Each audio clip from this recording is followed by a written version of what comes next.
The countdown has begun. Okay. We're alive. We're alive. Yeah. Whether or not we can communicate or complete sentences, we are live. Oh my God. Yeah, we were just talking before we push record about how I've just been making the dumbest, stupidest decisions and like nothing makes sense. I don't make sense. I can't. People are like, is it Mercury retrograde? And it's like, no, everything is direct. Well, Mercury's direct anyway. Yeah, so if it doesn't make sense, whatever. We're just gonna go. We're gonna Yeah. just see what comes out of our mouths. Welcome to Sultry Circus.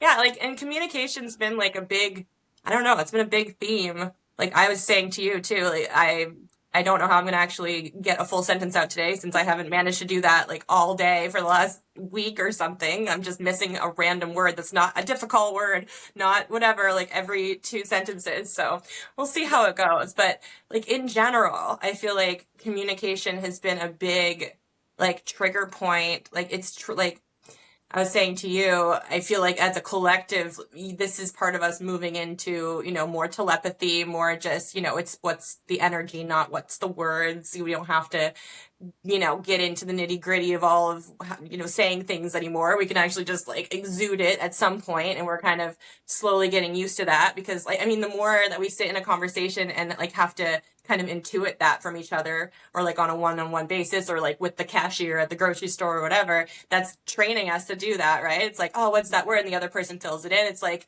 we're practicing being on that same wavelength and like filling that in for each other.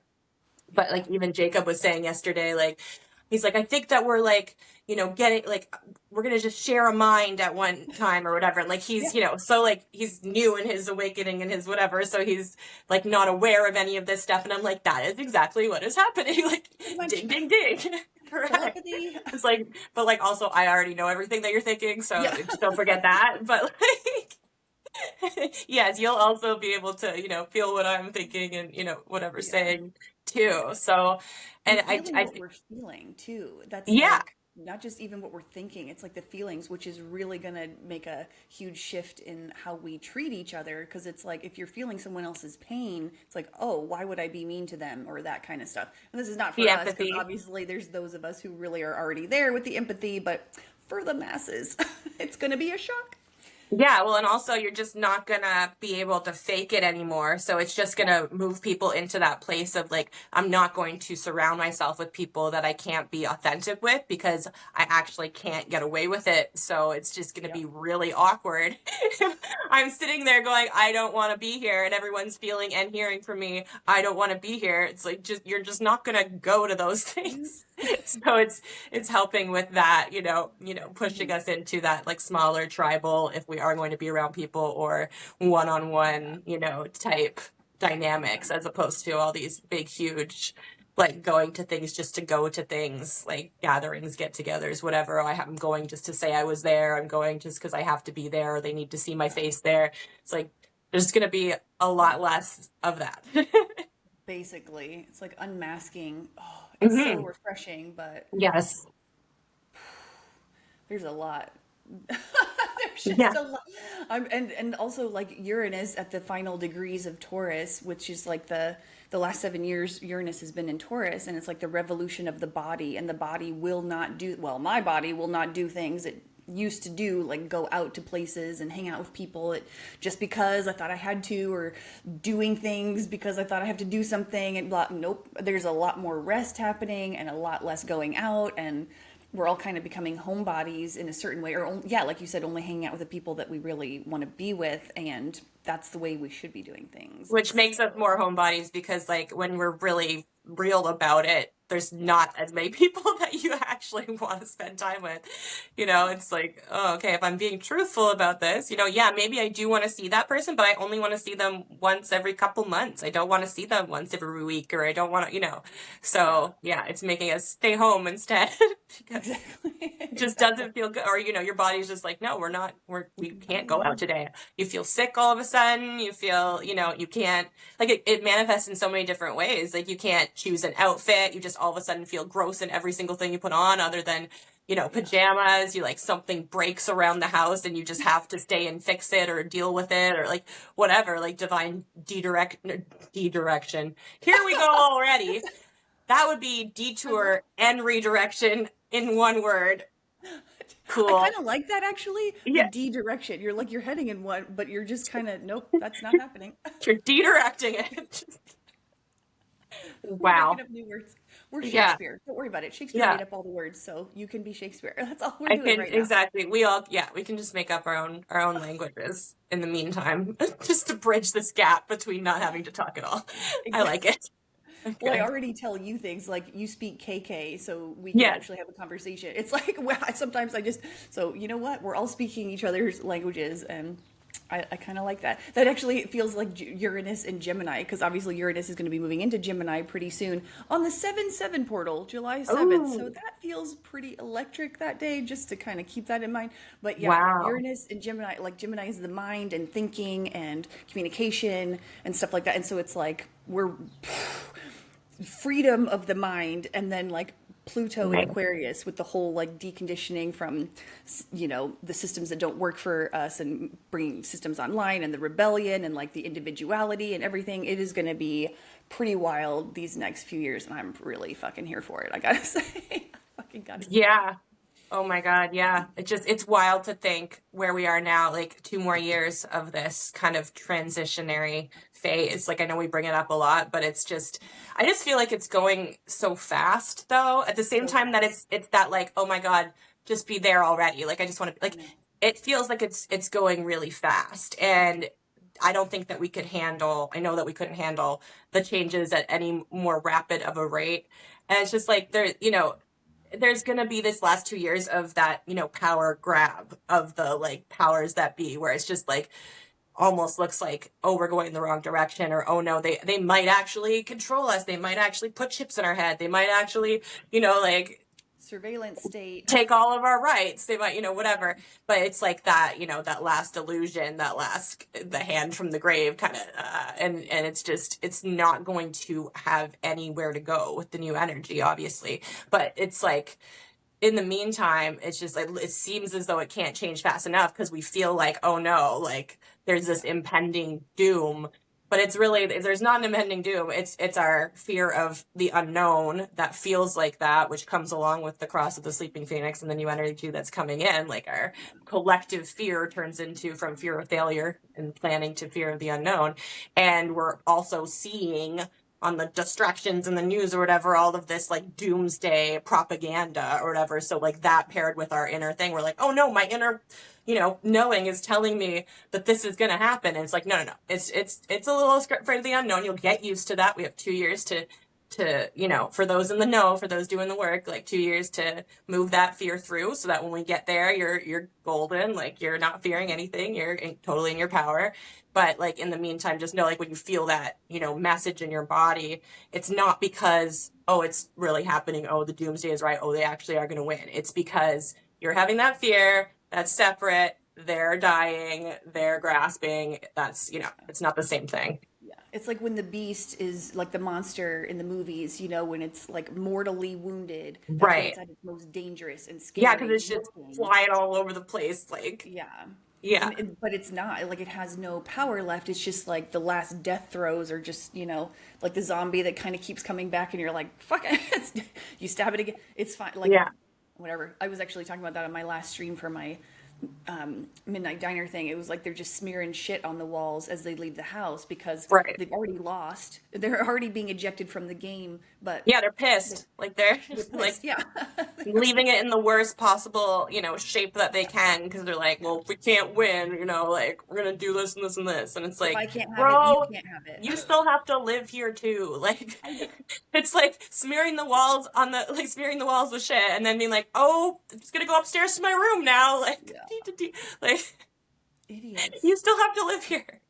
I know. And I can't say I wouldn't do the same thing. Like, I'm sure if I were on the losing side, I would feel, Yeah, because I know how victim-y I can get and like pissed off and like someone else's fault. And that's what it is. They're living not in their own they're trying to make other people create their reality, and if the other Yeah. people aren't creating the reality they want, it's like, well, it's their fault, and well, it's not actually, but okay. And that's just the role they're playing. Like in this Yeah. space, neither Shay nor I really get upset about like the external, the dark forces or whatever, because we know we're not separate from them, but also our human selves are fucking sick of this shit. We're gonna Yeah. complain a little bit because fuck you.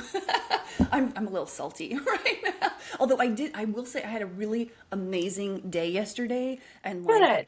I feel like we should, I don't know. So one of the things that happened yesterday was I don't pay for Spotify. I just listen to the ads, whatever. And I was in this like cleaning, food prep, like I had so much shit I was doing, and I was like all over the place. And I just put on my little magical playlist that I created, like mothership inspired, whatever.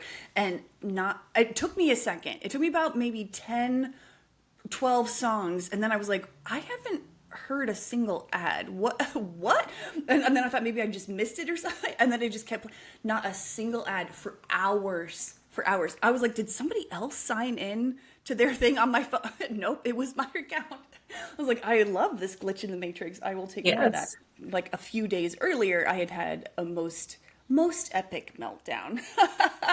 Most epic meltdown. So anyway, yeah, the energy is kind of like all over the place, but the good stuff is coming in with the gnarly stuff. And it's like we talked about last time, the titrating off of the fear terror timeline and onto the bliss timeline, and it takes a lot. It'll short circuit us all if we just go immediately to bliss. And I want to say something about that, because it's kind of, I used to think up until pretty recently, I was like, what do you mean it would short circuit us? What do you mean, like, if I get my dream life, I would just reject it? Like, it didn't make sense to me. I would hear people talk about that and be like, okay, that seems like stupid. But now that I'm actually living my dream life, it is really kind of difficult sometimes. Yeah. Because of You the get life triggered. it is. Yeah, I get total triggered because it doesn't feel safe to accept that I can live the life that I Where's want. the other shoe? When does it drop? Like, when does this, Exactly. this, Yeah. it must be a trick. Like, when does it get way worse because I let it feel like it was this much better, so it's gonna feel that much worse when it goes I know. back. And it's like, no. And like the magical days, like that's awesome. The day that you had, like I've gotten the message a couple times lately. Like that's the way it is. That's the way it's going to be. These are like our little sneak peeks, our little sneak previews. It's like this is going to be all the time, but we are still titrating it. So it's like when you get those days like that, it's like that's how every single day is going to be. Like very, very soon. And so it's just like, yeah, like hold in, hold tight, like you loved that. You created your reality exactly how you wanted it. Like no distractions, no rude interruptions into the energy that you wanted or whatever. Like no ads literally in the Yeah. experience. Like that's how it's going to be. Like no ads in your experience, nothing to disturb the magic, the peace, but it's just like, it's being, you're getting the tasters, and it's not because, oh, you get a taste and now we're going to rip it away from you. It's like you get a taste to remember why it's going to be okay in the days when it's like, oh, got to go back into a sludge for a little bit. It's like, no, it's getting better and better. So much better. Yeah. And even when the bad things, like when I had my meltdown, first of all, I think a lot of this, I've had the message a few times that like, I I have been, and I think this is true for a lot of like the collective or whatever. I need to be triggered to feel some of those emotions that I've buried for so long, like literally my whole life. So like a lot of anger, a lot of grief, a lot of rage, like some of the stuff that I don't want to be feeling basically, because I'm like, but I want to be happy and like, what the fuck? But I needed to get them out of, I need to get those things out of my system because Exactly. my soul can, yeah, my soul can still see that they're there, and it's like flushing the virus out of my DNA or the code. I see energy and like circuitry and like music and stuff like that. Anyway, so it's like DNA stuff, like flushing it out. And so I get really pissed off when I get triggered because I'm like, but I was doing fine. Like, why the fuck, you know? And then it'll be like all I really needed to do was scream aloud for a little bit of time to get stuff out of my body, and then I can go back to being fine. But I feel like I'm backsliding, or that I'm not good enough already, or like I still get triggered by this shit, like what is wrong with me, you know, all that kind of stuff. And then so the last meltdown I had, my mower wasn't working again. And it turned out I just did something fucking stupid. I didn't have the whole handlebars out in position. And so the mower shut off and I was like, what the? But I didn't realize that. Anyway, so I fucking melted down and I was like, I need some fucking help. I can't do this. And I was really upset because I had to text my neighbor Lee, who's been helping me with literally fucking everything. He's helped me with the garden. He's helped me with the mower a couple times before. Like, he's done so fucking much for me. And I was really embarrassed to have to ask for help again. And I said, I was like, I know I don't expect you to do it today or whatever. Sorry, I have to keep asking for help. And he texted, he was like, you're my friend. I'm going to help you. I was like, yeah. I'm so glad you asked. I didn't even get the text really until he came over because I didn't expect to see him or whatever. And he came over and I was like, oh, geez. Because I was like, I wasn't crying anymore, but I was in it. I looked, he was like, oh, you look like you don't feel very good. You had a rough time here. And he brought a joint and he brought peppermint tea and we just hung out. He was like, I could tell you were feeling, something. And I was like, oh my God. And really all the universe was trying to tell me to do was like, you have help. You don't want to ask for it, but you have it and he doesn't mind. And so it was my own perspective of like, I'm a burden. I don't, he's not my family. He's like, we're kind of new-ish friends. We've been friends for like half a year at this point at most, even though we've known each other for more than a year. It's just been like intermittent. And so I just feel uncomfortable asking for help because like, I'm also not giving a whole lot in return. And so I also got the message that I'm in this rebalancing period where I have spent, and I think a lot of people might resonate with this, where it's like, I have spent my life over giving and the universe is like, you have got to put this back in balance. I've been seeing a lot of sixes, and sixes for me are putting things back in balance. Oh, so yeah, I love know that. I'm supposed to receive things and it's really uncomfortable because I'm not giving back, but it's like, you have to balance the scales. And then, because I'm moving into a chapter where I know I'm going to be giving back a lot to my community. I'm going to be this like community leader and I'm going to have all this money and I'm going to be able to fund projects and like help. So in the meantime, I'm shoved into this like receiving only mode and it's deeply uncomfortable. But it's the start of a new chapter, as and the whole energy of like Saturn and Neptune and Aries right now, that's really the start of these new chapters. And yes, they're going to retrograde back into Pisces and Uranus is going to move retrograde back into Taurus and then fully move into the new signs in 2026. So we're getting tastes of those energies right now, but like, it's interesting. I just saw 17 on our timer right now, and 17 has been that fear, scarcity-based. Right. So a cartoonish amount of 17s are just like, it's like seriously just being flushed out. Like when it becomes cartoonish like this, it's like, it's over, So the fear is just on its way out. But it's uncomfortable, but it's also really awesome because I don't know. I think this is also a really big taste of Sleeping Phoenix energy where it's not the transactional, like I give you money or I do this for that or tit for tat, like any of that stuff. It's like you're receiving things. And also, interestingly, Zaddy Cat and I were talking about this. I'm sorry, I'm talking so much, but anyway, just one last thought, and then I swear I'll let you get another word in. But they were talking about how when I was telling my story of Dorothy, my housemate, and how like the narcissistic bullshit and like whatever, everyone's heard that story already.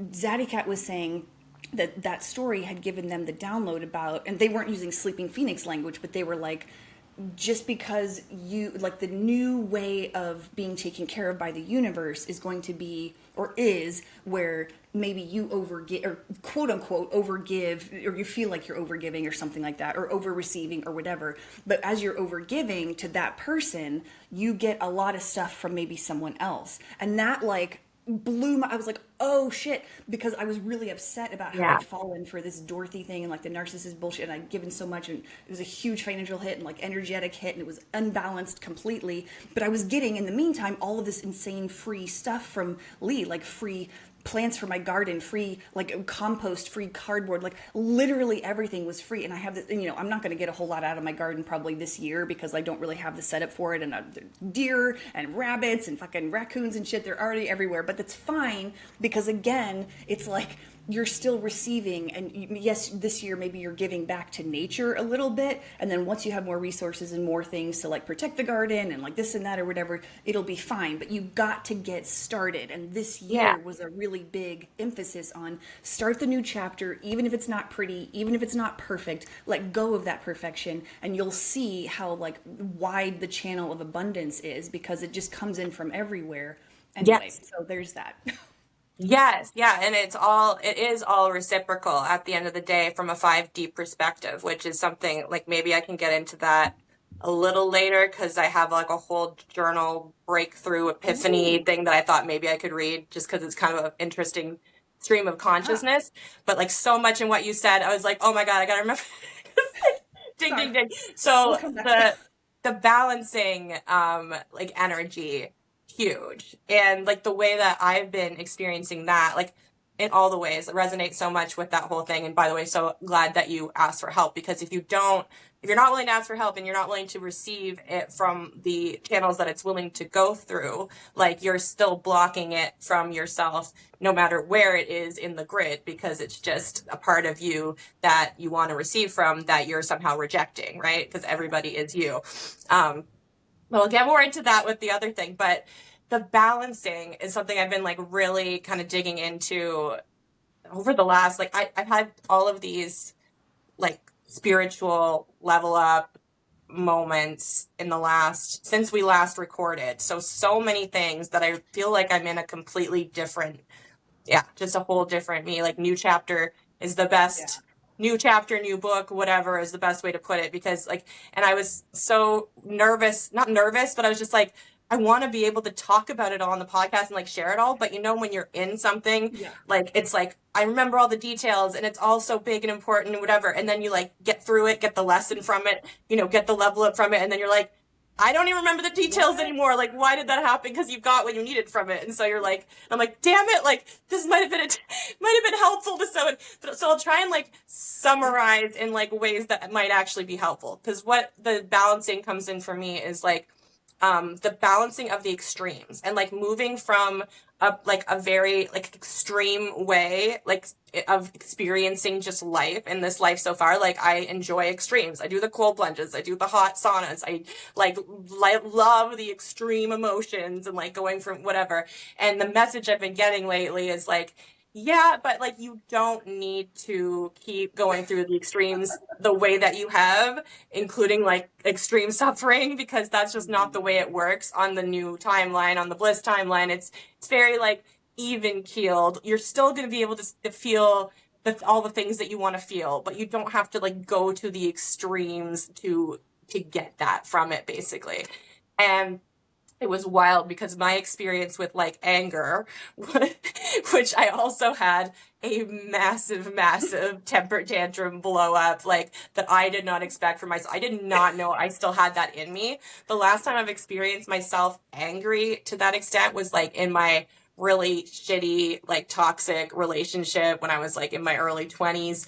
And like I would just like see red and just like, scream and lose my voice and whatever, like defending myself. And I didn't know I still had any of that in me anymore. But like, I remember now that like I did it then and I did it with my dad, like when I was younger. And that was like the other person who made me that angry. And so it's like healing a lot of paternal line wounds and maternal line wounds have been happening for me. That was a big, daddy issues one, I guess, because coming into my relationship, like Jacob is like besties with my dad. Like they're very, very similar people. And the first time that I ever was with him, like that was, showing me, okay, that person like your dad, but like obviously that didn't work in high school. And then we had all this time in between. So it was the time for me to kind of go through that whole cycle and come back together when he was actually a healing presence of that, because I've done so much healing with my dad in the meantime, where now like there's not those issues there. Like I know he's proud of me, but I don't need that, validation to like do things in life, decide what I'm going to do, all of that. So he could come back in like a more healed way. So first off, he kind of has been that representation of kind of that healed energy.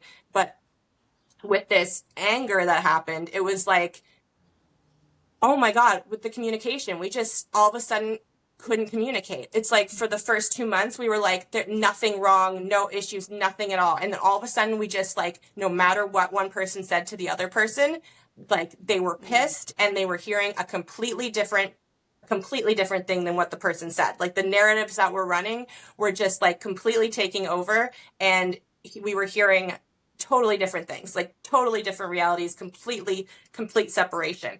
And it came, and I was like witnessing this as it was happening, of course, because of the awareness. I'm like, I see what's happening. I see that we're just like not like able to communicate at all. This is out of nowhere. Like what's going on? And like you said, it's to purge it. It's to like, cause it's like, okay, look, here is the relationship that is truly what you can have and what you are. And it wasn't like a honeymoon stage, whatever thing. It was like, no, like everything works. Everything works for us. And then it's like, boom, okay, now that you've seen that and set that foundation and you know what is here, okay, we got to purge this though. We got to get rid of this because this is just always going to be in the way and come up if you don't.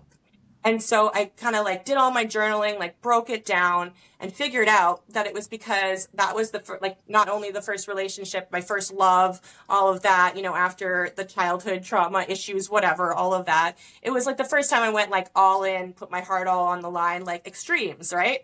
First time I experienced that extreme of love and then extreme of like pour all my love into this, and the extreme rejection, right? The like, no, it didn't work out.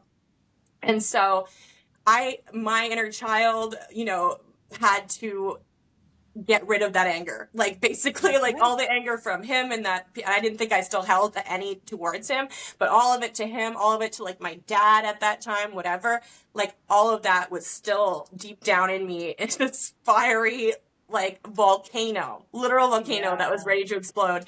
And so when it finally came out, it's just like we were just like, you know, pushing at each other until it hit that point where like, and I kept pulling the card in my one deck that's like volcano. It's literally the volcano card. It's like express, don't stagnate, relationships. I'm like, whatever, like we're fine. And then like we're in the car one day and it just hit that, you know, max, like past the breaking point, boiling over literally.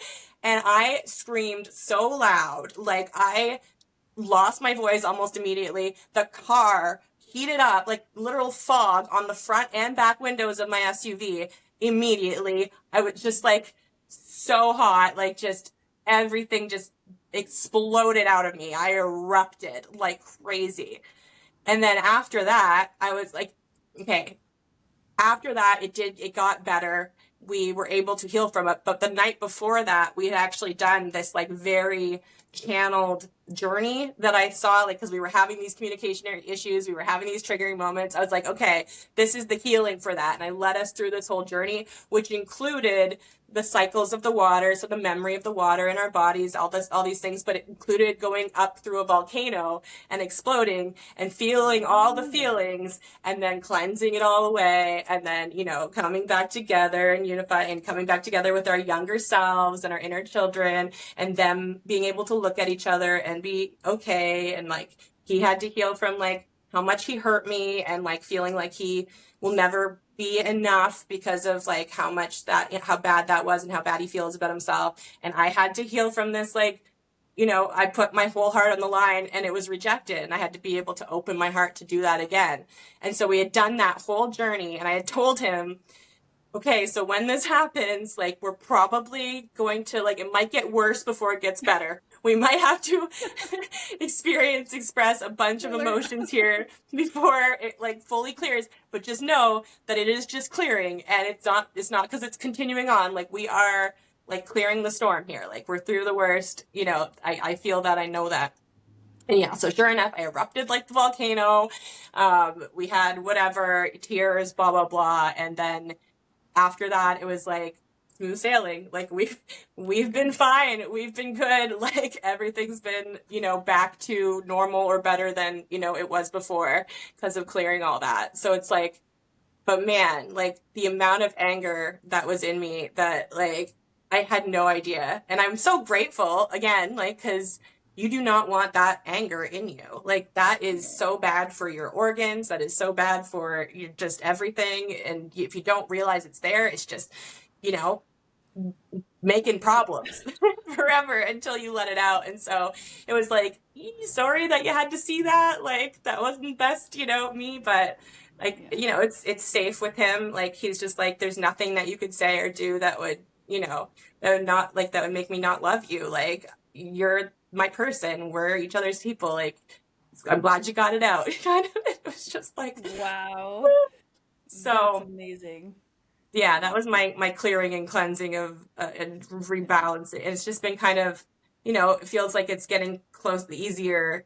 I've noticed after that, I feel in the moments where there's like the potential where something could have gotten heightened and gone to that extreme before, but it's like because we have the awareness now of like, no, it doesn't need to do that. You can, have all the good and have all your amazing times, and then you'll be able to like see and feel that much more quickly when things are just going a little bit off balance, that you can have the awareness, talk about it, not go deep into the throes, like unless you have something else to express at some point, which I'm not gonna, like, whatever, that stuff happens. But Yeah. that felt like literally going back to the origin of the wound for us, like the origin of that wound for me, for both of us, and like getting it out at the roots. And so it's like I feel like it's not gonna, go to that level anymore. And then now if we have those little blips, it's like we can be aware, we can talk through it. We don't go to like extremes in order to deal with it, but you deal with it properly and fully. Like it still Yeah. clears it. Yeah, that's volcano energy is absolutely what I've been going through. The month of May was definitely that for me because even when I was going down to the mothership thing with my friends and stuff, I normally love road trips. I love driving long distances. I fucking love it. And I was so irritated, and I was like screaming in the car, and I The car is don't such a really good even. place to do that. Yeah. I was so bad. And then even coming back from it, and I had a great time at Mothership, and even though it was intense, it was like, it was amazing. But on the drive back home, I was even more angry. I was just like, what? I came from this amazing weekend, and I'm like, and just and I had to scream again. And then the meltdown I had over the mower, it was like I think I rattled the trees screaming. So I definitely, and people have been talking about, other channelers have been talking about how June feels very volcanic for people, and I don't Oh, know really? that. Oh, I don't know that I feel that for myself Mm. necessarily. I mean, maybe I'm not, I'm famous for my fucking tantrum, so fucking knows. But like, I don't, I feel like I got mine out of the way for some, like during the Scorpio full moon. I don't know what it Mm. was, and then like, Saturn and everything moving to Aries. But I think Yeah. another wave for the collective, because what June feels like to me is more collective, like, a world stage kind of things, and other people who need to like scream out their anger and that kind of stuff. So I don't think it's not true, but I really do feel like there's a lot of stuff that we pre-wave, and then again, not like we're not going to feel volcano energy, but I don't think it's going to be that way. But we're going to see a lot of shit externally, like whoa, like meltdowns, like Kanye style meltdowns, or whatever kind of stuff that's coming through. And I think there's another wave of divine feminine rage that has to Mm. scream about stuff. And it's interesting that that's happening during June, which is Father's Day month in America. Yeah. I don't know if it's everywhere. So, Yeah. but it feels like a, and also the year of the snake. It's kind of, we're combining those energies of shedding the skin, and the skin. I talked about this in my last Midnight Diner stream, but like the shedding of the skin, there's like for a snake, there's a layer of liquid that goes in between the old skin that's ready to come off and the new, and so there's like this temporary blindness in the snake. You'll see like the Hmm. opaque eyes, which is like the oracle energy. Like we see a lot of oracles in literature and movies and stuff. They can't, Yeah. they're blind, but their third eye is open, and so like all the snake energy coming on, and then to get the skin off, the old skin off, there's a lot of friction that's required. And so for me, the stuff that I've been through the past, few months, the beginning of the year, I think it's coming in waves, because if we all went through that intense of friction and conflict and volcano energy all at once, we Yeah. would, like, the earth wouldn't exist anymore. Like our humanity would just, so we have to do it in waves. And so like I think we sort of did a pre-wave, or like a first round wave, and then there's going to be another, and whatever. So be on the lookout for that. Anyone else who's and that's the thing, if you're experiencing it, or other people around you are experiencing it, just knowing that that energy is around, then you can kind of move through it a little bit easier, because it's not to be make anyone fearful. It's just to be like, oh, when it happens, or if it happens, that you just kind of take your deep breaths and like don't take things personally, or like don't keep starting the fights, or whatever it Yeah, is. But it but is a get it Mars out. rule year. Yeah, it is Like, a let it Mars out. rule year too, which is like conflict and aggression and that kind of stuff, but in the name of getting to the healthy versions of that Mars energy, which is like divine masculine, like the leadership, what are you going to fight for that means something to you, that Hmm. kind of stuff. But we have to flush out a lot of the bullshit that we've been programmed to think that we should want to fight for, or all the aggression that we feel because like life doesn't make sense and nothing works, and like we've been programmed to do these things, and it's like, but we don't want to do those things. So creativity is coming online a lot more too, like not just the oracle, like inner intuition and like our own knowing and our own memories and like our own foresight and stuff like that, and like we're all coming online together. But it's like I lost my train of thought, but anyway, there I Creativity, think I finished it. like This fucking bullshit. creativity, like coming Yeah, oh yeah, online. creativity. Thank you. The creativity. Oh yeah. Oh, thank you. Because the Gemini new moon that just happened like a week or so ago, that was bringing in so many fresh ideas, especially around like our own creative projects. And I could feel that back in January. I made this TikTok about moving into more creative spaces, and I didn't really know what I meant by that, but I was like, okay, I'm just going to say it because it was coming out. And so for myself, I've been noticing, because I've never considered myself a creative person ever, and so I'm doing things that I never thought I could do, like not just the garden stuff and the stream and starting my school and all those things. I'm actually like making videos and stuff. And I made one. It's so good. And it was accidental. I started making it just as an accountability buddy because I did not want to do the chores that I had to do. And I was like, okay, if I'm doing this like ADHD, Body body doubling. doubling. Yeah, and I was like, if I commit to like filming myself and actually making the video and putting it out, because I was like, even if I pretend to, if I make the video and I don't like it and whatever, that's not going to count. I have to actually do it. So I did put Right. some effort into it, but I was also just like, I don't know what the fuck I'm doing. And half the time, because it was sunny outside and I couldn't fucking see, and I was like, I don't know if this angle is whatever. It's going to sit here because that's the only place it's going to sit. And I was going through the footage editing, and I was like, oh my god, that's like a really good angle. Then I accidentally made this entire like short Just like film. intuitively. Yeah, yeah, Yeah. intuitively, like the oracle energy. It's just like Yeah. get your mind out of the way, and Yeah.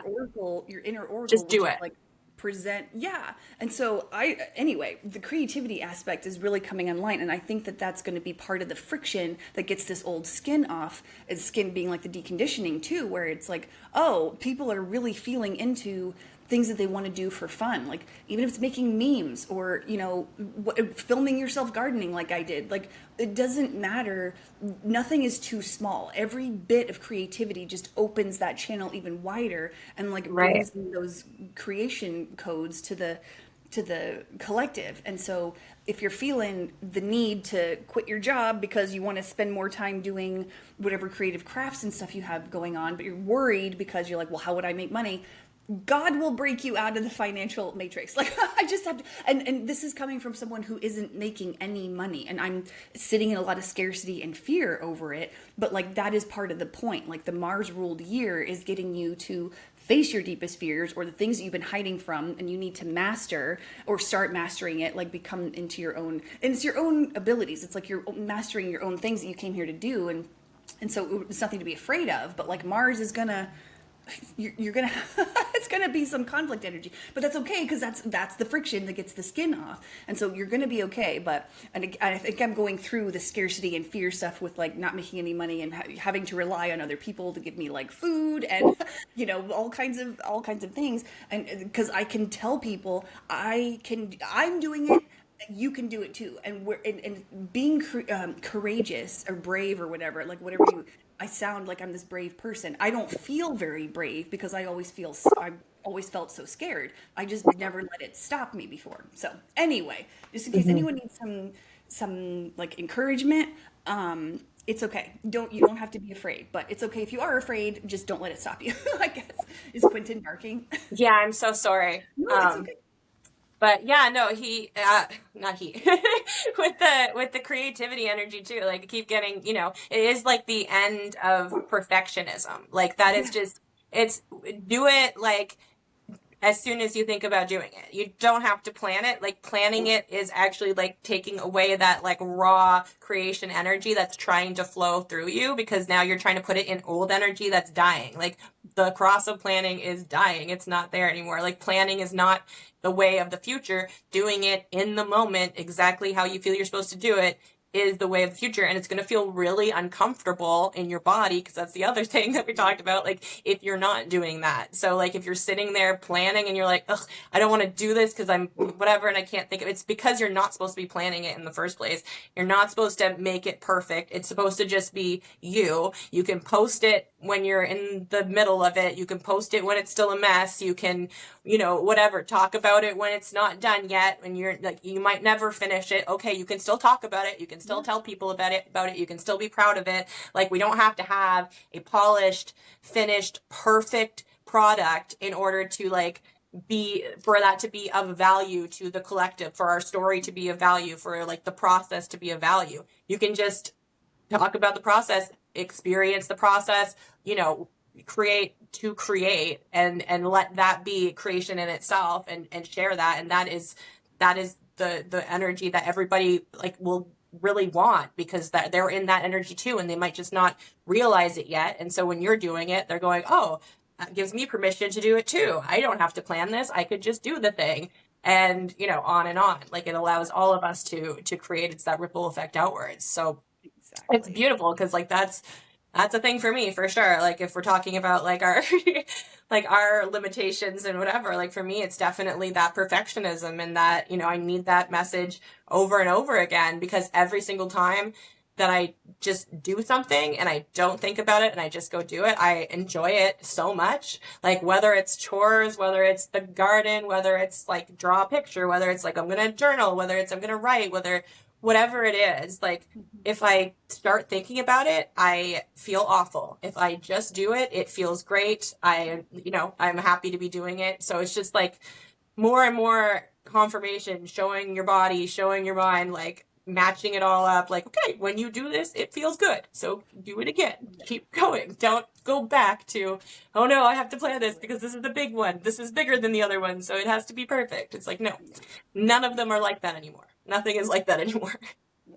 Well, that's exactly the energy of the nodal axis, the Pisces Virgo axis that we're in right now, which is, and I've said this before, it's giving us a taste of that cross of sleeping phoenix that we're moving into in 2027. And this is sort of a gentle, it doesn't feel gentle, but this is like a gentle, here's a taste test of that energy that's going to be the normal background frequency, which is exactly what you're describing. The Virgo South Node is flushing out our overly emphasized perfectionism and like self-criticism and or criticism in general of other things. But like for me, it's been a lot of internal, like, okay, nothing is perfect, I'm not perfect, why do I even do this, what, just do it, and make it pretty later. But as you were talking about, like the flow, when you're in the flow of it, which is that Pisces energy, Pisces is like, you're in the dream, you're connected to the all, you're connected to that creativity, and you're just like letting things happen, and you're kind of this open channel. And Virgo is important to bring those dreams of Pisces into form on the earth, because Virgo is very like earth witchy, kind of bringing the material in. And so it's like Virgo is relax the Virgo and you will have that channel of like, okay, and it's uncomfortable, especially for me, because like my own Virgo stellium, and I know your nodes are actually in Pisces and Virgo, so like Yeah. you're having this nodal return and you're getting it pretty big. And because they're in the nodes right now are in my first and seventh houses, I'm like really getting a lot through like my learning about myself through other people, and like learning how to let things go and not be so self-critical, and all kinds of things, especially of other people, oh my gosh, but stuff of myself more, like that's, anyway. So but yeah, that's going to be the energy that we're moving into in 2027. And so we started the Pisces, even though we weren't in the nodal axis yet, the nodes were not yet in Pisces and Virgo, we had a Pisces eclipse in September of 2024. And so it was like giving us a taste test of the energy. And so we're going to have our last Pisces eclipse closing out everything, even though the nodes will have already moved on. We're going to have a final Pisces eclipse in 2027. So it's going to be, it's like a 2.5 year process of like, and we needed that time because like you said, it's really, we're so stuck in that cross where the programs are so deep that we couldn't just move into it really quickly or all at once. We kind of have to gently move into it, and because it's hard enough, we're already doing it. It's really, really hard. So anyway, but it all feels really, really good. So I'm excited about it, but yeah, it's kind of like just put it out there and make it pretty later. And you can make plans, but when those plans go to shit, don't worry about it and just keep going. And Virgo is like, what do you mean I can't? Okay. Okay. So yeah, I hear that. Yeah. Well, yeah, and it takes time for our bodies to, like, for us to hear the messages from our bodies and what they mean with this new, like, oh, like when I feel like this, it means I have to go create something. Like it means we're not even really, most of us, used to getting those messages at all, and like being able to listen to them quickly enough that in the moment we can be like, okay, this is a thing. Now we're being asked to, like, in the moment, like, listen to your body, check in with your body. What does your body want to do? But like in flow, like, oh, it's saying this to me right now. And so we like need time to, like, for the energy to change, and then the energy to be triggering our body in a certain way, us to know what that means to us when we feel that thing, and then also be willing to go do it because we've had enough times where we listened and it worked out, that it's like, okay, that's rewiring. Like, we're doing a full, brain rewiring with the new energy. So like it takes time, like, for that. And I was like, even just today, like, noticing, I realized that, like, the pressure that I feel when I'm like, usually like, oh, I need to make a decision on this. For example, like, I want to move this crypto around. I should sell this and then get this money and then put this here. And I'll feel this intuitive, like, I want to do this, and I should do it, now. But the pressure that I'm feeling is actually like the pressure before the storm, right? It's like the something really big and good is going to happen. It's not the do things now. It's not the press the trigger now. It's the wait. It's like, as long as you're feeling that pressure, the signal your body is telling you with that is not to go. It's not a pressure so that you'll do something. It's a pressure that my body feels as that, but it's actually supposed to just wait. It's like, hold on. It's like, yes, it's uncomfortable to do that because it feels as though that feeling means you have to do something or you're in trouble. But if we rewire ourselves to understand that, no, that feeling doesn't mean you have to do something. That feeling means you have to wait. All of a sudden, that's not so uncomfortable anymore. That's just another feeling that's like, oh, okay, I understand what this means. I don't need to do anything with this yet. I don't need to feel antsy and like I need to do anything, because now 10 times I've showed myself that when I wait, something really good happens that changes the situation, and I wouldn't have done the thing I just was going to do. Whereas in the past, I act too quickly. I take that crypto, whatever, I sell that crypto and I'm like, cool, I'll take that, get the money. The crypto goes up by $2 the day after, right? Because that's what I was getting the message of. It's like, something really good's going to happen with this. You're getting the intuition, you're picking up on a bunch of the, key points, but it's just the opposite action that you think that you need to take. And it's like, oh, okay, if I would have just listened to that and waited, I would have seen that the next day it goes up by $2 and I'd sell it afterwards. Like, there you go. Something's about to happen. Yes, so wait for that thing to happen. Don't force the thing to happen. Don't think you need to be the thing that happens. It's not that. It's you're waiting for something to happen and then go. So it's just like, it's a whole life of those things of okay, trial and error, right? Like, is how we learn. So we need years to do that, because we need a certain, a handful of instances with each of these feelings where it's like, okay, this was not how I wanted it to go when I reacted this way. Oh, then I reacted this way, or I didn't react and it went well. So now I have that and the brain is rewired. So yeah. I love that, because I was actually, as you were talking, I was like, I remember how and I had practice with Dorothy because there were a lot of times where I've never had good experiences with conflict. And so when I have something tough to say to someone, first of all, if I even say it, but if I know I have to say it, I will rush and do it and just like get it out, because I'm like, I don't want the discomfort in my body and whatever. And so with Dorothy, I had a lot of practice like waiting for because I had enough experience at that point. I don't know how, maybe it was just like conflict with her or like things I needed to say, but like I would wait for the time where it felt natural. And so I had to Mhm. sit in a lot of discomfort because I really wanted to just say the tough thing and get it the fuck out of my body. But then I knew that if I just waited for like I would know the right time to say something to make the conversation actually go smoothly. So I could Right. have done it. I could have gotten it out of my body and it would have been worse but it would have happened and that would have been fine. Or with the practice I had where I was like, okay, even if it's a few days or like a week or something, which really it sucks, it's like when you wait for that moment, then the conversation is a whole lot smoother. And it still wasn't fun necessarily, but it did give me a lot of practice in like just waiting for that the natural moment, because then it also helps me with other things. And like when I made the video, the short film, I was feeling in my body like, you got to just record this. And I couldn't figure out, so that's why I made it this accountability buddy, because I was like, oh, maybe Mhm.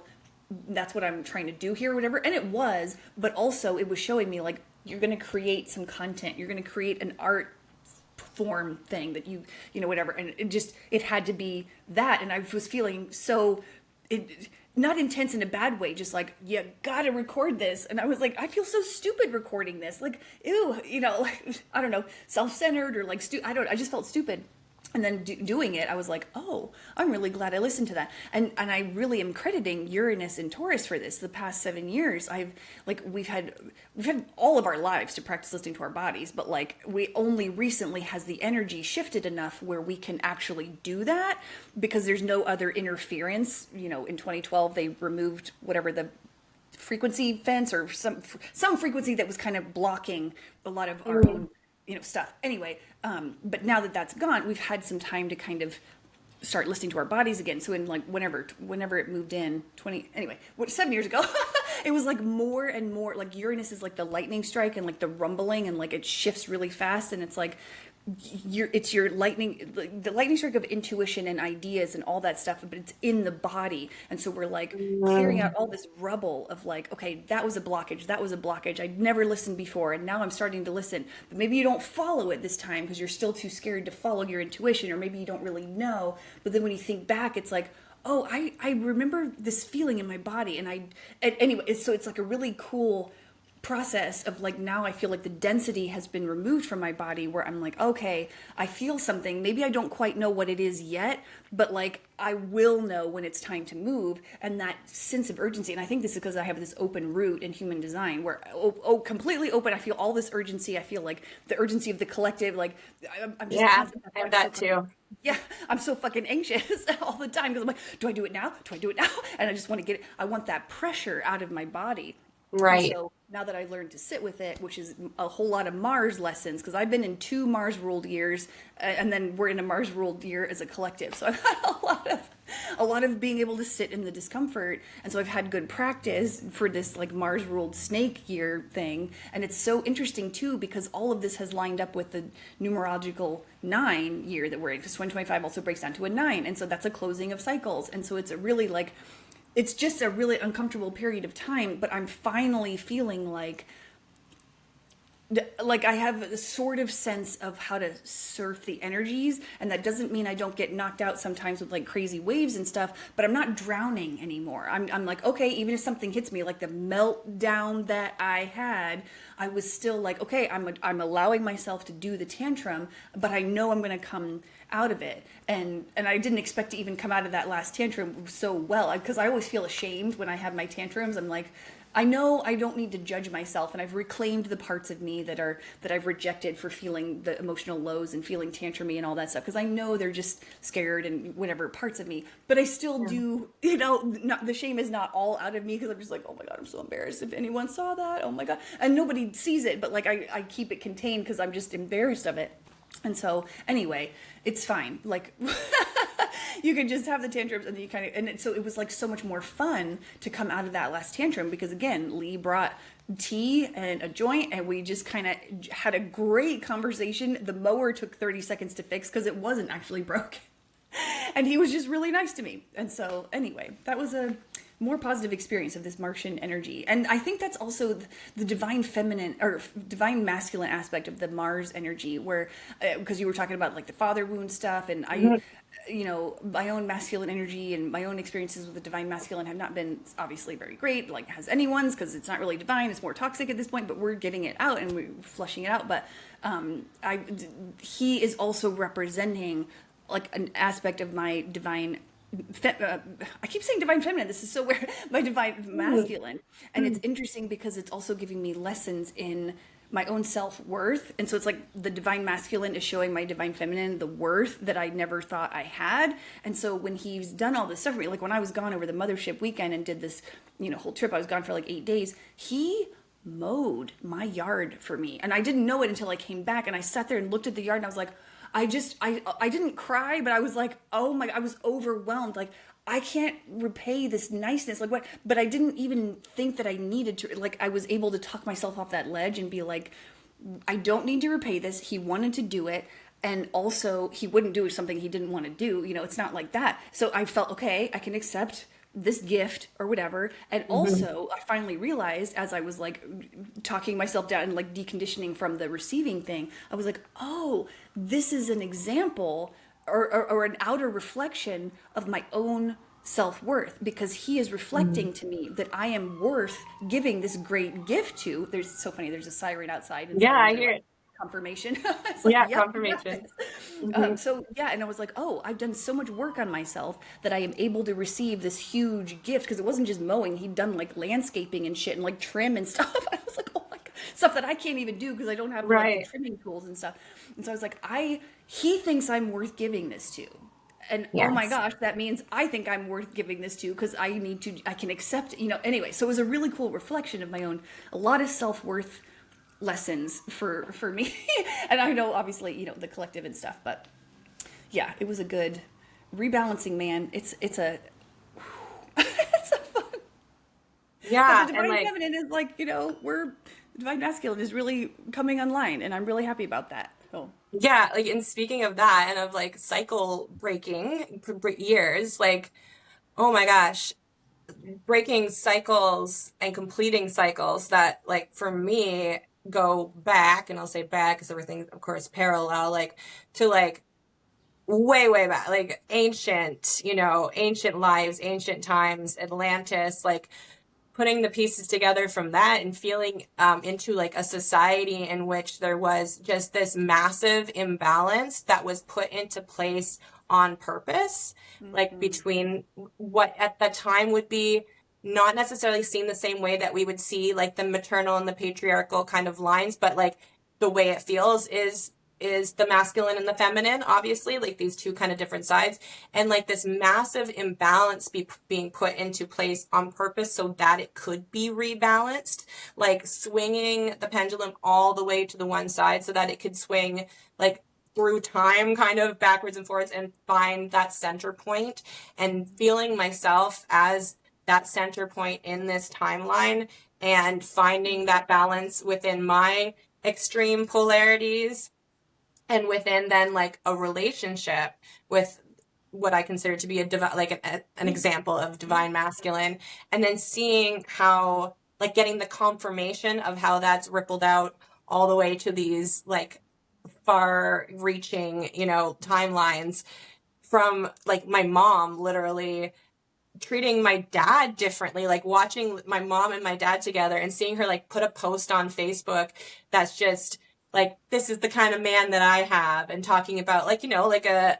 like helper, divine masculine, like provider, Oh, whatever man. She's never done this before. oh, And like nice. when we're in person, there was this other conversation that we had where she was like, he was talking about something that she does, and usually she's just so like, she takes everything personally and gets all defensive and like mad at him. And in that moment, she was just like laughing her butt off at him and like just Oh, accepting that, yeah, like she did a silly thing and whatever. And they were just like getting along. They've been getting along so much better, like being so just cute.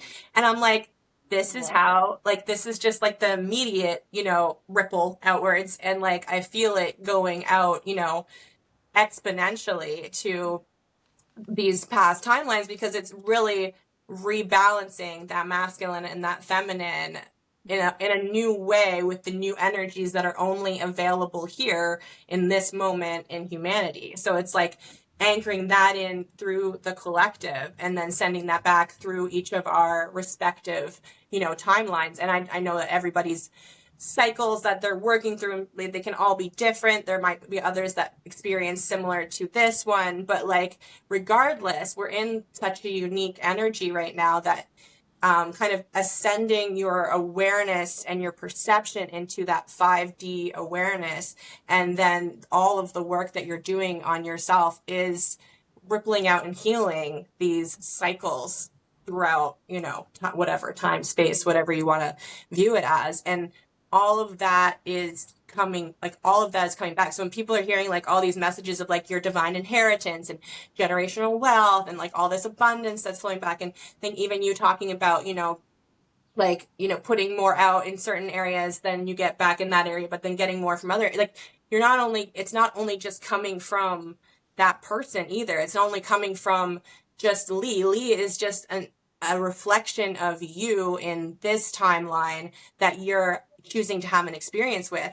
But like your connection with him goes back through all time and millennia as souls. And there could be another, experience, incarnation, whenever you gave tons. And that's coming back to you now because we're opening up these infinite pathways of abundance as we do our own healing and as we clear our own, as we forgive ourselves, really, as we give ourselves grace and forgive ourselves. We're unblocking all of this flow of abundance that comes from anywhere you can imagine and anywhere you couldn't, and through all lifetimes and whatever. And you're all one at the end of the day, and yet we are all souls as our own experience, as our own universe, experiencing other people as reflections of us, but then we are our own universe in that. Each person is that, and we are all webs of creation that interact with each other. And as we clear out our own web, we clear it, like we send that out to whatever opening there is between those other interactions within our incarnation, and then they can ripple that out through theirs, but they have to also do the work to clear those pathways as well. And so like the way that abundance can come in is infinite if you open yourself up completely to that. And the way that you do that is by forgiving yourself and by realizing that all people are you. Everybody is you. Everything is you. And so why have you chosen to show yourself that experience? Why have you chosen to show yourself that emotion, that expression from that person? And now that you know that it was you that was choosing to show yourself that expression, can you forgive yourself for that? Because you learned whatever you need to learn from it. Or you didn't, but can you forgive yourself for that? Knowing that it's you. And open that up. Boom. Unblocked. Abundance flows through that now because you've opened up a connection point to a whole other universe of potential ripple and flow. Love it. Yes. And that has been, I love that you brought that up because I was just thinking about how one of the reasons it's been so uncomfortable to receive, not just from Lee, but just a lot from my mom too. It's just so uncomfortable.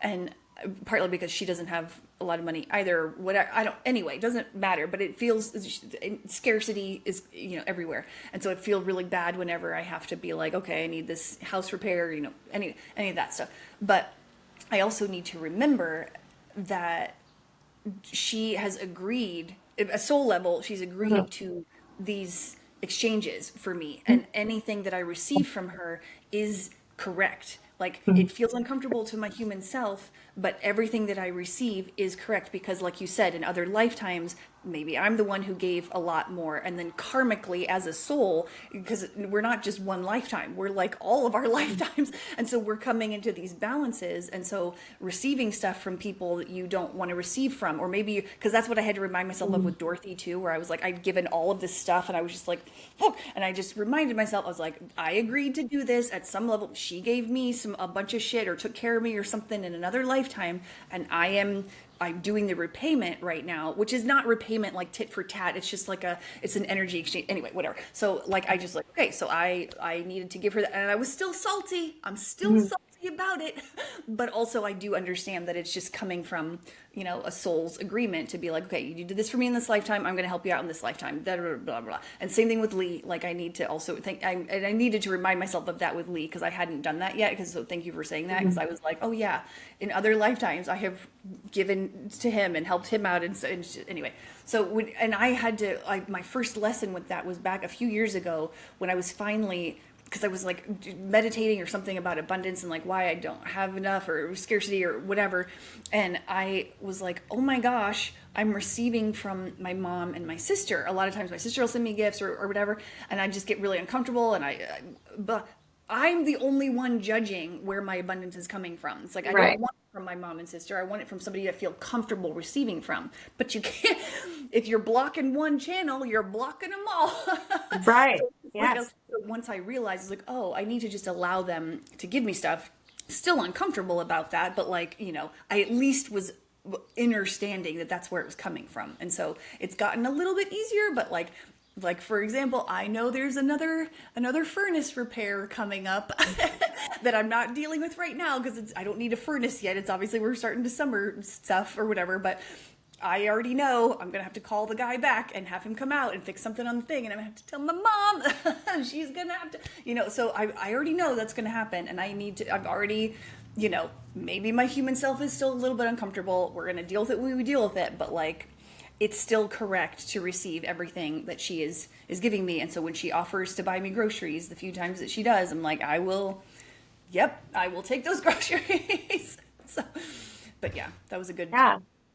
Yeah, and like from that perspective, whether there's another lifetime or not or whatever, everything is reciprocal. Nothing moves through that grid without being reciprocal. If you've got all of that open flow, like you can let go completely of where it's coming from or who it's coming from or why it's coming from or how much you're giving out or how much whatever, because you're always going to be giving out exactly the amount you're supposed to. You're always going to be receiving more back because you're always going to be overflowing so you can continue pouring more into the flow, the outward flow. It's like you're your own generator of abundance and wealth from within that completely open space. And when you can take all of the 3D, judgment conditioning, mental space from it and not have any of that on it, it's just energy flow. It's just love flow. You are love. You are the energy that is flowing through those connections. You are the love that is creating more and overflowing into the other connections and giving. And it just is always reciprocal. There's no other way it can be, especially when you kind of settle into that it's all me perspective. Every single one is me. There's nowhere else it can go. There's no one outside of that it can go to. There's nowhere your energy can be taken too much from you or anything. But you have to be settled into that mindset of there is nothing outside of me in order for that to be the case. If you believe that your energy is being drained, if you believe that it is not reciprocal, if you believe that you're giving too much here or taking too much, whatever, that is the story that you will be in. That is the narrative that will be playing. And again, narrative being in the mental space, being in the 3D or 4D, when you move beyond that into the 5D, there's none of that there. And so it's just complete open flow. Mm-hmm. Yeah. And it reminds me of how I used one of the things that I used to help myself ask for help and receive from other people, even though it was still uncomfortable, was the analogy of a body and all the organs and stuff. And it's like the liver is not going to refuse blood from the heart. Like Right. it doesn't make any Exactly. sense. So it's like, Yeah. I am part of a system of humanity and collective, and like we all give and receive from each other, and it is part of a system. And when you think about how automatic the body is, it's just like, we don't think about it. We don't tell it what to do. It just works if we allow it to, And so it's Yeah. like, if you allow yourself, and asking for help is uncomfortable and all the things, but it's like, we need, yeah. And also, one other thought that popped into my head when you were talking is like, and going back to the Dorothy thing where I'd given like all this stuff and I was like upset about it, but reminding myself maybe past lifetimes, even if that weren't true, even if we didn't have a past lifetime together where I overgave, it's still like, okay, if she's taking from me, whatever, then but I am abundant. I literally have infinite resources. So who cares? It's like, it's not even Right. go ahead and take from me because I can get even more, from wherever, And so Exactly. all these concepts are like, I know them, but they're kind of like, oh, it's becoming that deeper understanding and awareness of everything. And so, it's, I still don't like asking for help, but even comparing me asking for help this last tantrum with Lee, it was still easier than it was a few years ago. And so I've been, since this new year, it's really funny because I rang in the Gregorian New Year intentionally focusing on the wins. And because I had just been fired from my job, like literally the day before I'd been fired, and I was like, and my mom had had a stroke, and like, all the things that were, all the bad Right. shit that had been happening. And I was like, so sitting in there, like in fear and scarcity and all kinds of just like a lot of anxiety and stress. And I was like, you know what? No, I am going to have a glass of champagne.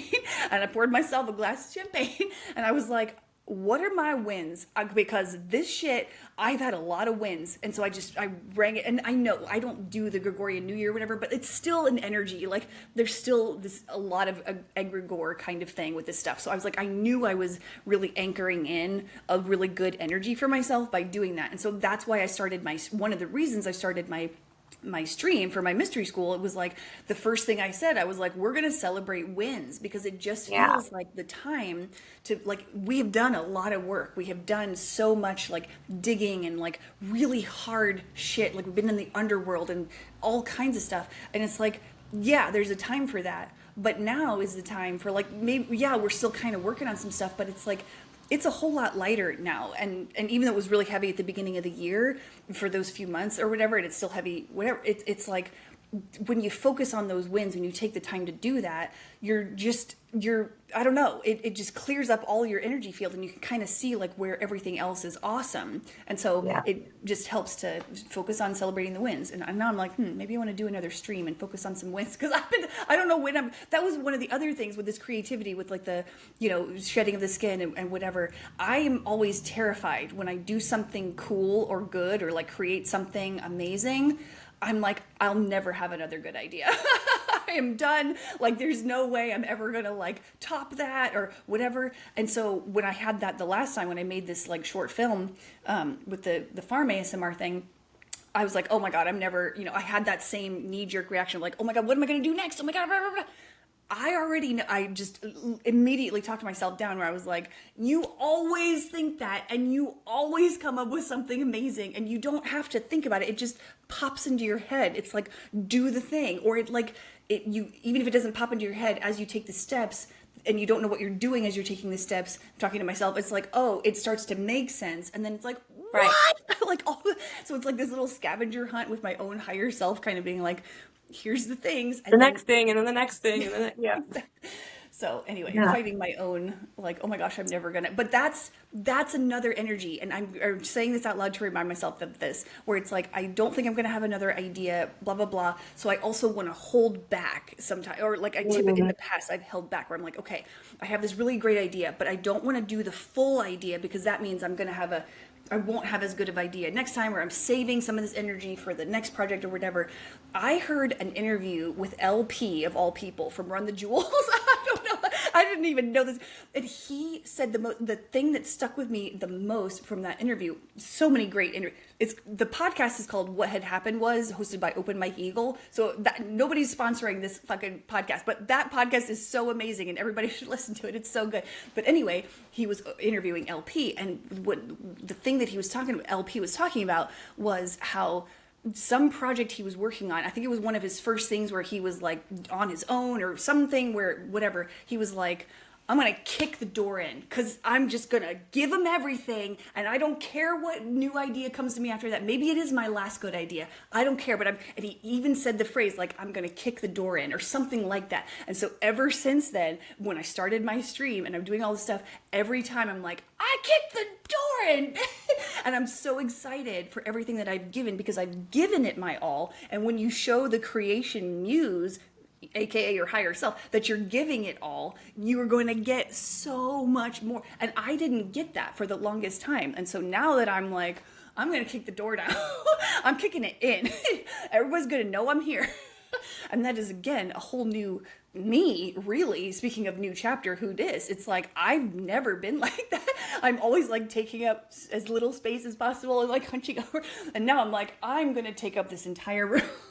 And it feels very I love refreshing, that. but it's all still kind of new. So I'm like, is it okay? It's getting But easier, yes, but it is. It's the door okay. in. Kick the Oh, door in, bitches.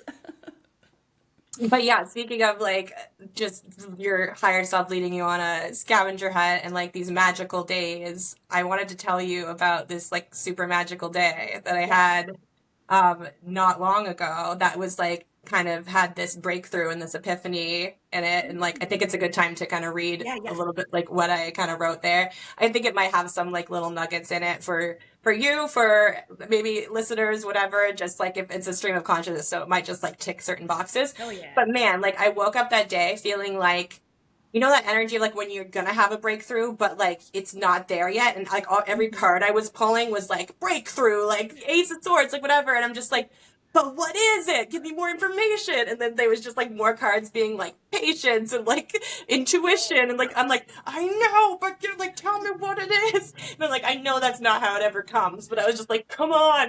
And then I remember like shuffling my one deck and like the one card popping out the top that had a little hummingbird, like the hummingbird was the only card I could see. And it didn't fall out, so I didn't take it, but I was like, ooh, hummingbird. And I had just put out a hummingbird feeder like right by my window that I sit on the couch with my cards. And so I'm like, okay, divine, send me a hummingbird. Send me a hummingbird with this message. Like I want this breakthrough. I want this hummingbird. Like send me this. And I kind of like waited a second for it, like no hummingbird. I'm like, okay. So I was just like kind of in this angsty, like I had a couple other things with like anger and whatever, like popping up and whatever. And I heard, you know, the nudge, like go to the water, take Quentin to the water. So I'm like, okay, let me do like, you know, I was almost going to just like lazy it and like throw the ball in the back. But I'm like, okay, no, we're going to go to the water. So we go to the water and it's like super wavy and whatever. And I go to write something to Jacob and instead of like lover, I wrote liver. And I'm like, oh, interesting. Like, what does the liver hold? Like, of emotions. And I look it up and it's like anger, like the number one. I'm Mhm. like, cool, cool. So the waves are here to like wash, because I was like saying something about the waves being like clearing and whatever in the text. And it said liver instead of lover. And I'm like, okay, so these waves are for me to like literally just like stand in these waves, let it cleanse away, you know, like, give it all to nature, give it all to the waves, let all this, you know, whatever anger kind of cleanse away, clear away, get out of my way, get out of my whatever mental space. And so I did that and I was like, cool, awesome. Come back from like feeling a lot better, but still just like, I want this breakthrough. Come back and I do my workout, my little workout. I go to sit outside afterwards because it's super sunny and nice. And I'm like, love it. Bring my journal out with me. And I'm listening to, like one of the podcasts. I like the podcast with Jessa and Mark. And like kind of listening, but not listening, and just hearing like little words in the background or whatever. And then I start journaling. And so I start writing like about kind of, they were talking about, I don't know if you know the Aubrey Marcus whole Yeah. thing that's going on in the spiritual community. So they were talking about that Fascinating. and like polyamory and like everything. But like I was kind of exploring that when it came to like I had been exploring like the meaning like orgasm as small death and how like using like orgasms as manifestation, but then it's like a death, and so it's like that small part of you dies as like kind of a Interesting. part of the ritual of that manifestation, and how a lot of people feel if they manifest that way, they feel like kind of icky afterwards because it's a very like physical way of manifesting. And he was also talking about how like the orgasm is like the closest that we kind of feel like we come to like heaven or like 5D whatever above in our human body, but it's like still you have to be in a human body to experience it, and so you inherently are not at that next level. So it's like this like juxtaposition between like being in the body and enjoying the body and having that sensual experience and that being the whole point of being here, and also like the, you know, in order to kind of have these higher level experiences we have to detach from the body and like unattach from the ego. So it's like build up your ego, build up your love for your body and the feeling of sensual, and at the same time have that balance of being able to completely detach from the body, the visual, the physical experience in order to keep that balance and have those other kind of more inward experiences take place. So yeah, I was thinking about like the spider had been showing up a lot in the last little bit, and like the weaving together the web that connects everything. That's always kind of the spider. And I was thinking about how the like our bodies, we kind of like die these deaths and like sacrifice. I was thinking about like sacrificing those bodies into the web, like a spider would sacrifice its mate or itself to its babies, kind of to feed the greater whole. So it's almost like in that context, like this body is nothing but a physical vessel for my love energy to flow through. So like, sure, take the body, but on the other hand, this body and its sensuality is the whole fucking point of being physical and human, and I'm here to enjoy that. So I'm both completely above and beyond human, and also so grateful to be having this human vacation. And I said vacation because it's like literally I'm not going to be having any physical experiences with any people in this realm unless it feels like I would go on vacation with them, because that's like, you get to choose whose energy you're going to interact with here on the higher 5D plane. You're everybody, you're interacting with everybody, but it's safe there because you're not interacting on that 3D level with all those mental narratives. So everything is reciprocal. So that's fine. But if you're going to bring people into your 3D reality, it's inherently going to have the potential to be non-reciprocal or whatever. So like, only bring people in to your reality if you want, like, if that feels good to you, that you would like to have a vacation with. So I said it's really about the connection with others. You can etherically connect with the collective of humanity, but in the physical, I get to control who has direct access to me. If it doesn't feel like a vacation around you, you're not welcome in my physical world. I can still forgive you for being human and acting human because you are a literal baby, to like, as we all are. Yeah. And I will feed you of myself etherically, like any other me. The thing is, it's the body that's feeding them. It's the dead version of me that's specific to them, to their perception of me. So the part of me that's dying off is the way that they perceive me, not the way that I perceive me. It's not a me to me. It's the me that I was to them, if that makes any sense. Yeah. So it's the me that they need to be in. I need to be in their story. Those parts are dead, and I don't need to be attached to them because they were never me in my own perception. There are parts of me that needed to be liked, that thought that people pleasing was the authentic version of me for a time. So those versions of me were always masks, even to me. The old me is dead, and the me that they knew is dead, and only ever existed to them as their mirror that they needed. I let all those shreds of me die with gratitude for my ability to be that for others, for the energy and love I gave, however much of an illusion they all were. I've died 1,000 small deaths to feed my community, my collective, my babies, and to free myself into a sovereign experience of my physical expression. Every one of those deaths was a chain broken, an attachment to the physical let go, a tether released. This is why Jacob is my partner, is such a tether and anchor to me, because I choose this, because the weight of his version of me, his perception of me still matters to me. I'm very attached to how he perceives me, but I cannot control that. And no matter how deeply he knows and loves me, it's still not the true me or the me that I perceive and experience. I have to detach and let go of my attachment to his perception. I don't need to be or attach to that version, his version of me, in order to love him and experience this human realm and body with him. His perception is a beautiful ode or homage to my divine form, soul, heart, and body. But when it comes to the physical, he is devoted to his perception of me, not me. Only I can be truly devoted to and worship my physical form and body, because only I have perception of it.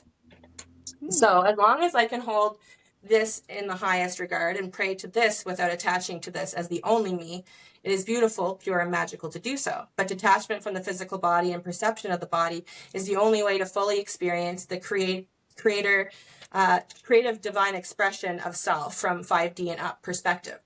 I think this is what the fifth dimension of perception is: divine love beyond the physical expression of it, seeing without seeing the self.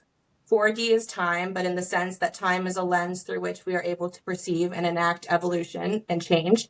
5D is love, but in the sense that we are love, and our expression of love is our light, which ties as a central conduit or vessel within the web of connection to all we feed and are fed by. So a visual representation of the fifth dimension would be the spider web going in all directions and through time, connecting all the jewels in the web that are the other vessels of our energy flows to and from. The flow of the energy is key to this dimension of perception. This is why a 5D Earth inherently becomes a heaven on earth bliss experience, because this flow moves in perfect harmony without judgment or mental lenses of perception, in true grace and forgiveness. It endlessly feeds us abundance, love, and connection because it cannot be any other way. But if we do not forgive all those in this web and view all people as equal, love them, we block the channels or do not allow ourselves to receive from these sources or vessels. The 3D lens, which includes still the mental narrative, the judgment, resentment, anger, other emotions, is a lesser lens. Obviously, it is not 5D. And so looking through this lens only, or getting trapped in it with the distractions, conditioning, etc., does not free us into the higher perception in which we experience inherently the endless abundance that is the way of the universe and energy. This is why we must forgive. This is why we must accept. This is why we must detach, let go of the physical, mental story experience we have had of others. This is also not them. It's a version of them we have created to be a cog in our great machine, web, wheel, so to speak.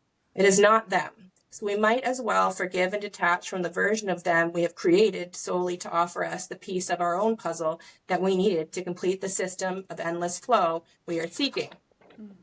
Promise I'm getting there. No, that's good. It serves us directly to detach, to forgive, as it is a piece of us. We are the web and all parts of it at the end of the day. The great system or machine we are perceiving, the matrix, is a mental 3D perception of us, all of us, that on a zoomed out 5D perception is pure love, acceptance, flow, forgiveness, and we are freed from. We can look at these connection points, these us's, to learn about ourselves and where we are blocking our own flow of abundance within ourselves. And that's why it is useful to look at the past without getting trapped in it or looking too closely, as they say, because it's not about that person at all. It's the version of them we created in the situation we also created to experience them, and what we learned about ourselves that we can radically accept and forgive to free up that space, that flow. The term taking up space is really nothing. The thing taking up space is really nothing at all.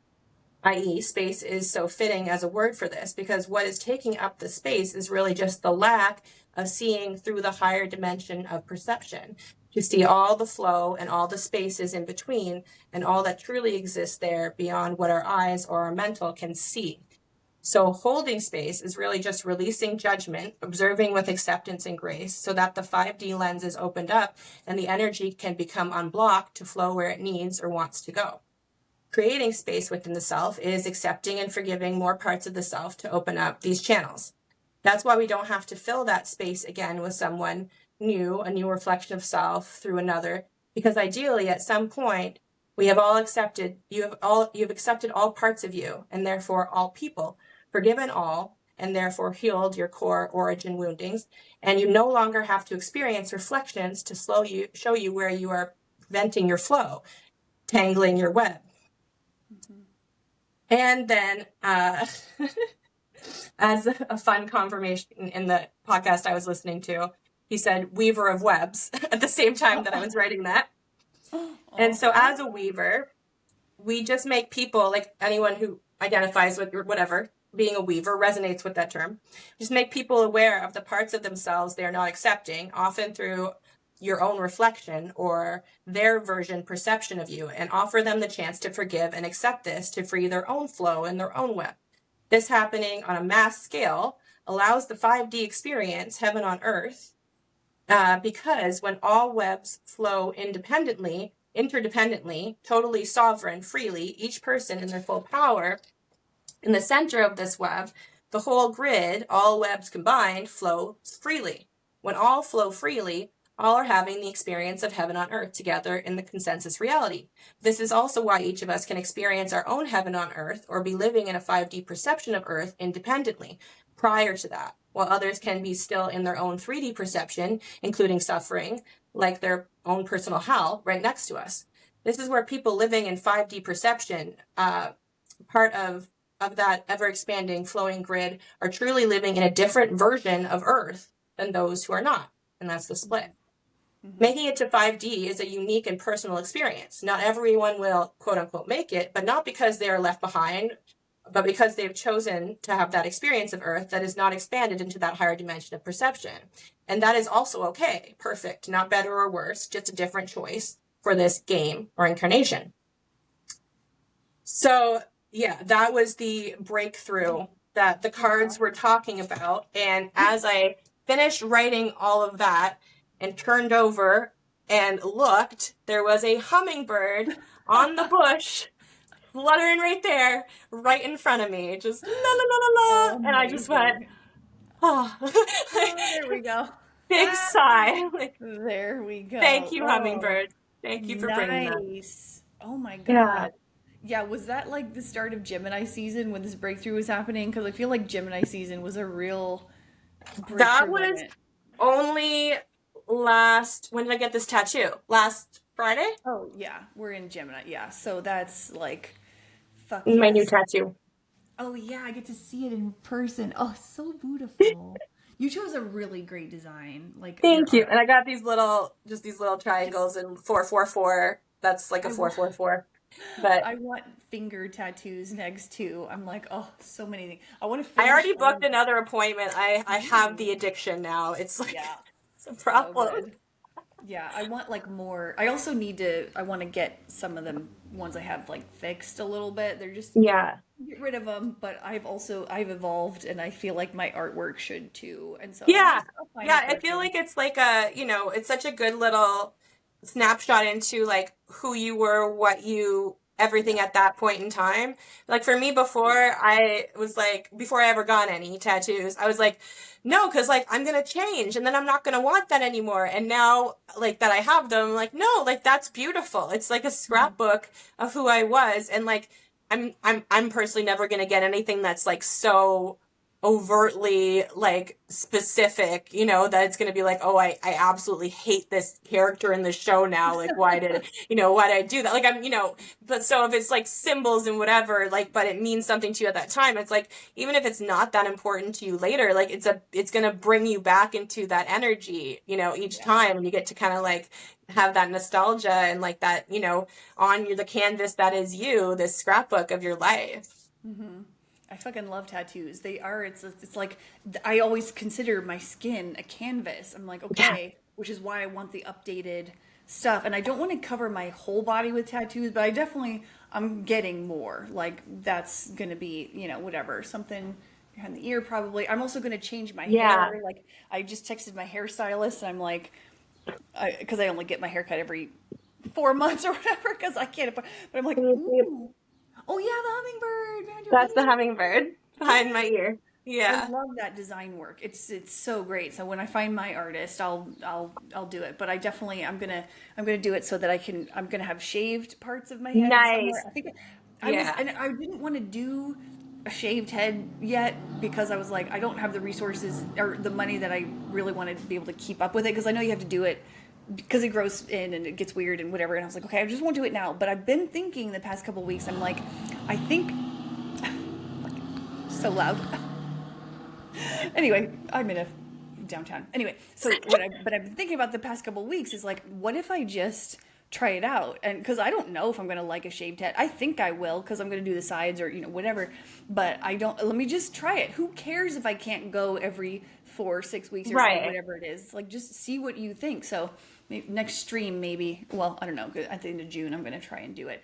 And just in time for the Uranus transit into Gemini. So something shocking is called for, I think.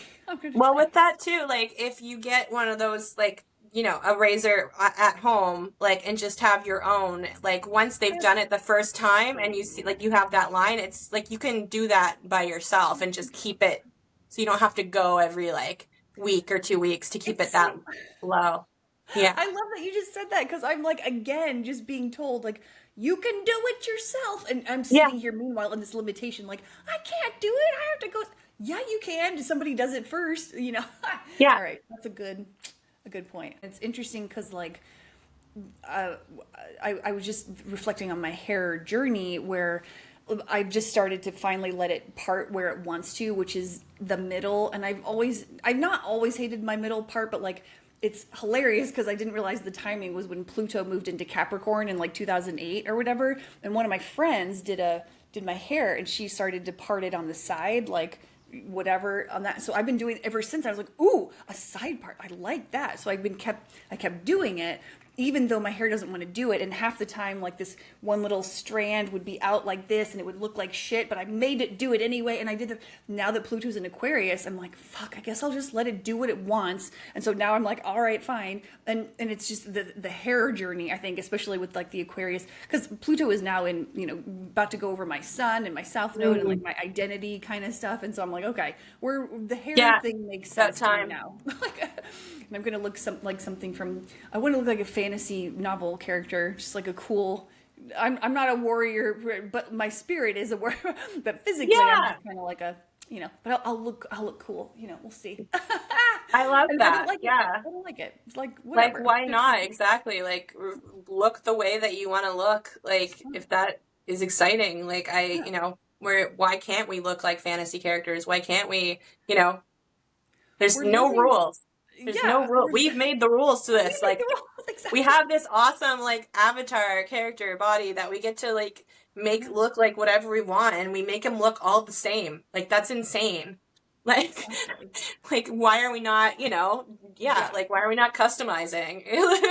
it's Like, like a I mean, video some game. people are, and we've always been like, oh, that person's a weirdo. It's like, no, it's time for us all to be weirdos and all Yeah. customize our avatar. And yeah, and then, like, you're not stuck on anything. Like, if you do that, and that's like, it's not like, oh, if I do this and look like this, I have to commit to this character. It's like, nope, like, you can change it in a week if you want to. You can change it the next day. Like, Mm-hmm. you don't have to, just because you told everybody, oh, I'm doing my hair this way or I'm going to do this, doesn't mean you have to stick with it for a preset period of time to show that you did it. Like, if you do it and it's not what you want, or the next day you just all of a sudden want Bye. something different, yeah, do something different. Like, This is exactly what Pluto and Aquarius is. It's like mhm. everyone's individuality is going to be because Pluto excavates everything that it's in, like the sign of it's in, and Aquarius is like the alien, the standout, whatever makes you Mhm. unique and a freak and a weirdo. Like that's the kind of shit. So Pluto is excavating everything we think we know about our own weirdness and like our own stuff. It's like, oh, we've been homogenized, and now we're like,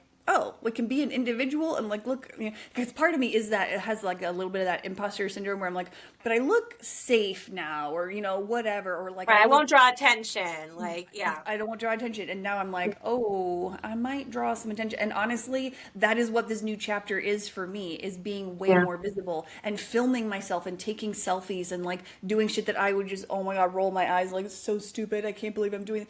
I Yeah. fucking love it. I mean, I still feel stupid sometimes because I'm like, oh my god, I can't believe I'm taking a selfie right now. But then the photo turns out so good, and I'm like, okay, it's like that.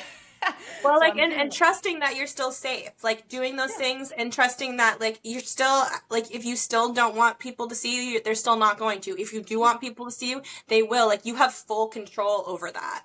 Mhm. And you don't have to, like, take people out of your, like, with that web and everything that I talked about originally, like, before I ever channeled that and whatever, I had, like, put these people that I didn't want to exchange energy with and whatever, like, on the outside of my big force field and whatever. It's like, you don't have to do that. You can have everybody is you already, like, surprise, like, no matter what you try and do, they're still within your force field. You're just creating a wall between you and that flow.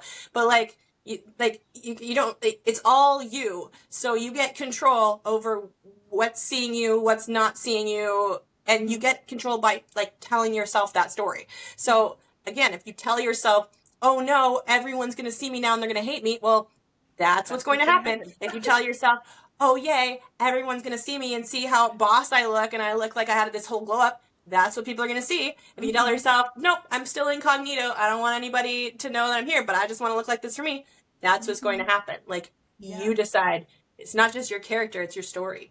Yeah, And we're it's like, living our own myth. And that's what I yeah, titled my Substack. I want to start yeah, writing again at some point, but I a couple of 2021, I think, or 2022, I started this Substack and I called it Living Your Own Myth. And I only have two, I only have two entries in it, but I need to go back into it and like explain that more because I really think that like living your own myth is a concept that I'm going to be talking about a lot more. And I know other people are probably doing the same thing. It's not like a new thing, but that's exactly what we're talking about. And it's the whole Pluto and Aquarius vibe. It's like you are creating your own story. What do you want to show up in the world as? And that yeah, can be, and the only thing holding you back is like if you care about what other people think or like, yeah.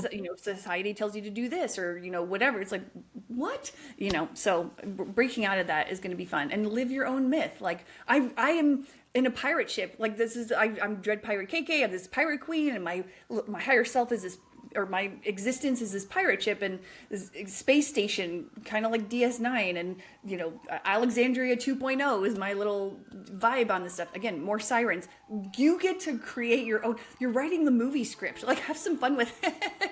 We're not homogenized Exactly. anymore. We're going into individuality, which will help us gain interdependence because we're all in our own fucking lane, not trying to Right. be someone else. We're being our own. It's like the universal song. It's like the song of humanity. You hold your own note, like Yeah. play that note. More Well, and sirens. don't, like, with the distractions, like, Yeah. don't get distracted and think that you have to write your story based on what those distractions, like including them or incorporating them, or, oh, I can't do this because this is going to do this to these people. No, like, the divine has got that part. You tell everything what you want to experience, point blank, you. The rest will figure itself out in the highest good of all. You're not going to, like, topple the whole world, because that's just not how it works. You're not going to, like, put an energy, manifest an energy into the 5D that is going to, like, destroy the physical realm. That's just not something, that's not the way it will play out. That's not the way the energy will transcribe. So you can ask for anything that you want in this realm. It's still going to play out in the highest good of all, in the way that it, yes, it might, like, change a lot of things in your life. Like, you might have, people move around or not be, like, not be in your awareness anymore or whatever. But, like, you don't have to worry about other people when you're creating your story. You don't have to worry about what they think. You don't have to worry about them being okay. Like, the divine's got that. Like, you don't have to. Like, you really don't have to worry so much. You do not have to think so much. You do not have to, like, figure anything out. You do not have to plan anything. Just say what you want. Just know what you want, say what you want, create that story. And that's the energy with this Saturn and Neptune and Aquarius, especially Saturn. Well, both of them, but like the radical selfishness that is not really selfish. It's actually Yeah.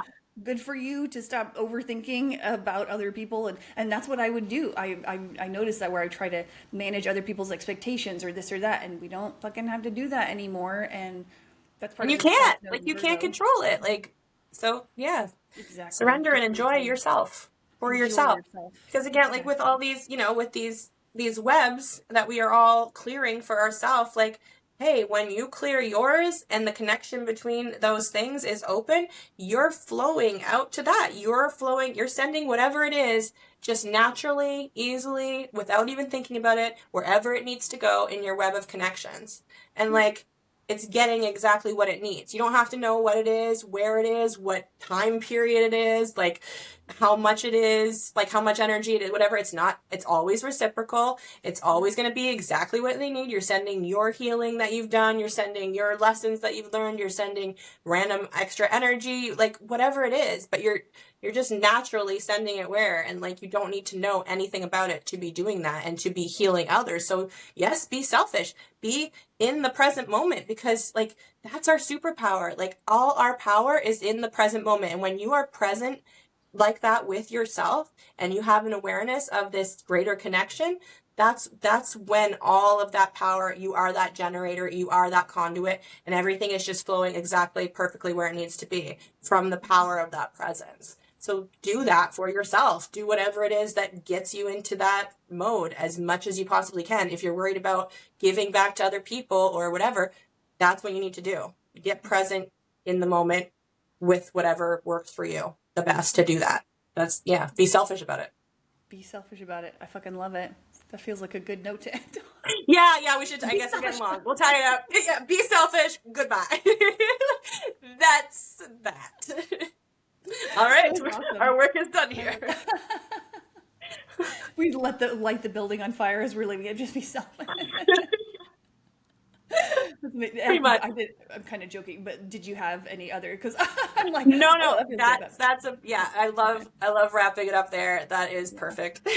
I love it. It was so good to talk to you again. Oh my gosh, I know we've both been in Yes. kind of like hermity mode, and I don't know. It was really nice to connect with you Yeah. again, especially Yeah, recording. a 'Cause I lot love our to. conversations, and I always want I to record know. everything we say to each other. So it's like, let's just record it then. Exactly. Yeah, So many things me too. resonate and match up and weave in together. Yeah, such a pleasure talking to you. Me And too. thank you everybody for listening. Yeah, love you. Bye. Talk to you next time. All right.